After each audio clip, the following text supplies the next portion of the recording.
I know what you're going to say. You don't have time for writing a book. Life is too busy. Now is just not the right time. I'll wait until things slow down. But let me ask you something. When does life actually slow down? Okay, let's be real for a second. You finish one responsibility and here comes another. You tackle one task from your long to do list and cross it off. But here comes another, something else, and then another, just one after the other. The responsibilities and tasks are endless. Busyness never seems to disappear, and neither does your desire to write a book. Since you're so busy, I want to help you find time in your schedule to actually write because true efficiency is not just being busy, but being effective by doing the right things. That's what Peter Drucker said. In writing your book, that's one of those right things. Let's talk about it. Ready to write your first book and make an impact? Do you wish you could organize your book ideas without feeling overwhelmed and actually find the time to write and finish your book? Hey, I'm Donna Cherie, a book writing coach and author. Welcome to Book Writing Made Simple. Inside this podcast, I'll teach you how to get a clear vision for your book idea, get organized, keep it simple, and develop a writing plan so you can finally get your book out into the world. Grab a notebook and pen with your favorite cup of tea. Welcome back to the Book Writing Made Simple podcast. I'm your host, Donna Cherie, a book writing coach and author. If you're new here, welcome. And if you've been here for a while, welcome back. Listen, we are on the road to 10,000 downloads. That's right, 10,000 downloads any day now. If this podcast has been blessing you, helping you, or keeping you encouraged on your writing journey, go ahead and hit that subscribe button so you never miss an episode, and share this podcast with a friend who's writing a book as well. It's going to be a great celebration when we hit 10,000 downloads, and I want you and your book writing BFFs to be right here. I'm so grateful for you, having you tune in and listen to this show. And again, I just pray that it is blessing you, helping you, and stay encouraged on your book writing journey. Let's shift your thinking for a moment. You don't need more time to write your book. You need a simple, realistic routine that fits your life right now, the moment that you're in, the season of life that you're in currently. Because waiting for a free schedule, perfect conditions, or long blocks of time to write, that's the delay. And for you, that delay has lasted for months, maybe even years. So today, let's keep it basic. No 5-hour writing blocks. That's not what I'm suggesting. No unrealistic expectations. Just a simple writing routine so you can actually stick to. A writing routine that you can actually stick to even with a busy life. Right now, personally, my life is super busy. I work a 9-to-5 job. I run a business. I'm a podcaster. I'm a wife. I volunteer in the community. I serve in my local church. And I'm working on my master's part-time. Talk about a lot. Yes, it is a lot. I had someone ask me recently at a work event that I went to. She's a executive director of a nonprofit. She asked, how do you do it all? How do you manage your time? My response to her was simple. I'm organized. I don't play about my schedule.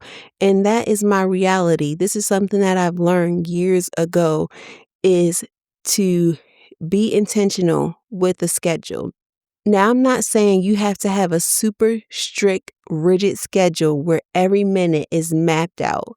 But what I am saying is this: you have to know what matters most, and you have to include your God-given assignments into your schedule. Your book, that one.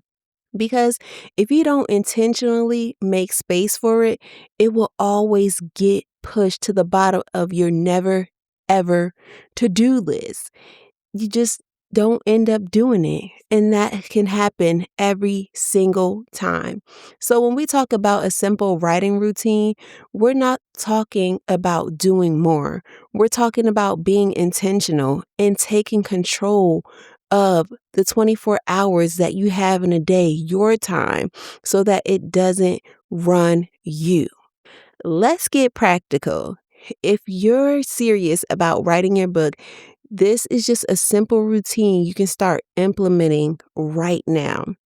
So, number one is to identify what needs to go, what needs to be taken off of your plate, or what needs to take a pause, a back seat right now. Let me ask you, what can you eliminate? What distractions are taking up your time? What tasks are not important in this season? And here's another real question. Can it wait until after your book is finished? Everything doesn't deserve your time right now. Scrolling for hours, saying yes to everything, being a yes ma'am person, overcommitting, that's time that could be used to write. It's okay to say no, and no is a sentence. It is a complete sentence. You need to reclaim the time you already have and steward it wisely. So that's the first thing that you need to get in order, is to identify what needs to go, to take a back seat, to take a pause on your schedule that can wait so that you can write your book. The second is to decide what you're writing before you sit down. This is where a lot of people get stuck. They sit down and think, what should I write? I have no idea what I should be writing, and then waste their whole writing time trying to figure it out. No. Before your writing session, I want you to decide and say, I'm working on this section, this part, this chapter. Know what it is that you're working on before you sit down. All you need is one focus. That's it. Is it your outline? Are you going to try to complete a paragraph? Do 500 words? Finish the part that you left off from your last writing session. And that's it. And clarity removes hesitation. So it's very important that you decide what you're writing before you sit down. And this sort of leads into my next suggestion, because once you have identified what you're going to do before you sit down to write, I want you to schedule it on your calendar. So not only my next suggestion is to schedule one weekly writing block, but when you label this on your calendar, I want you to include what it is that you're going to be working on. So if it's your outline for 30 minutes, if it's chapter 4 for an hour, put it specifically on your calendar so that you can remind yourself, because sometimes we tend to forget if we don't write things down or put it in our calendar. So make sure that you put that information inside of your schedule. So my third suggestion is to schedule one weekly writing block. Just start small. That's it. We're keeping this super simple. It doesn't have to be every day. I don't want you to feel overwhelmed. Just commit to just 1 to 2 hours per week, and you will find this pocket of time once you identify what needs to go. Where can you take those pauses or get rid of those distractions? So find your pocket of time, whether that's Saturday morning, one evening during the week, or a couple of evenings during the week, early before your day starts. So if you tend to get up at 7, maybe you get up at 5 for this season to start writing your book and focus on it. And again, be sure to schedule it. Put it on your calendar, set a reminder, set that notification, and then when your notification goes off, show up. Show up. Don't just hit the snooze, or don't just decline that invitation or delete it or what have you, or neglect it, dismiss it. Show up when that notification goes off. Don't make excuses. Run to your computer, turn it on, sit down, start writing. And you'd be so amazed by just doing this, what can happen.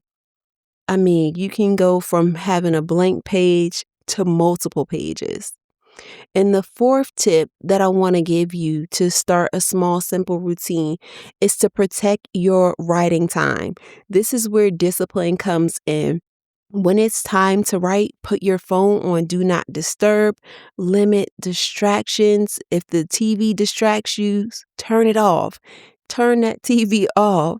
If social media distracts you, put it aside and let people know you're unavailable for this time, from this time to this time. Let them know.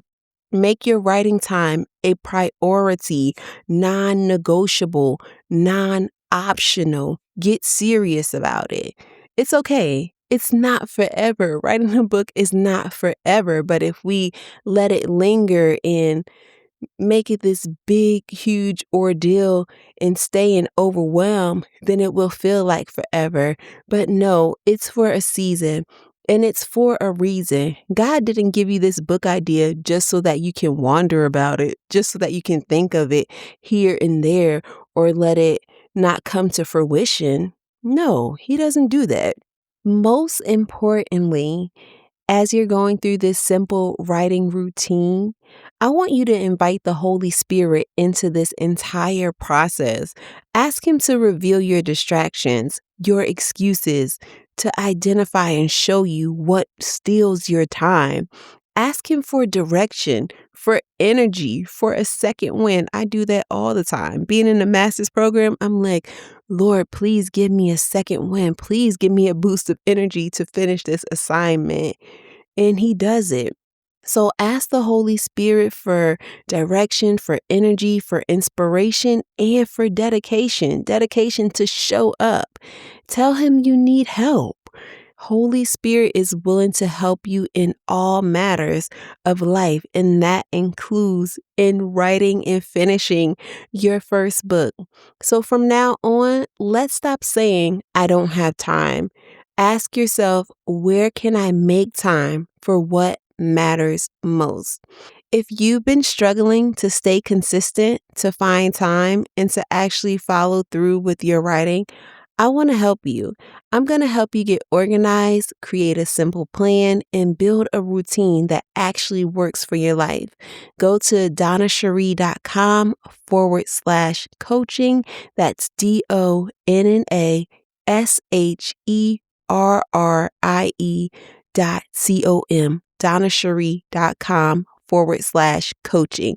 Let's get your book out of your head and into your hands. You don't need more time, aspiring author. You need to be intentional with the time you already have. Keep it simple, stay consistent, and finish your book. Until next time, ciao. Thanks for tuning in. I hope today's episode inspired you to take that next step to write your book. Remember, small steps lead to big results. If this podcast has blessed you in some way, be sure to leave a written review on Apple Podcasts. Your support means the world to me, and it helps others to find the show. Also, be sure to pass on the inspiration by sharing this episode with a friend who could benefit from this message. God bless you, sis, and never, ever give up.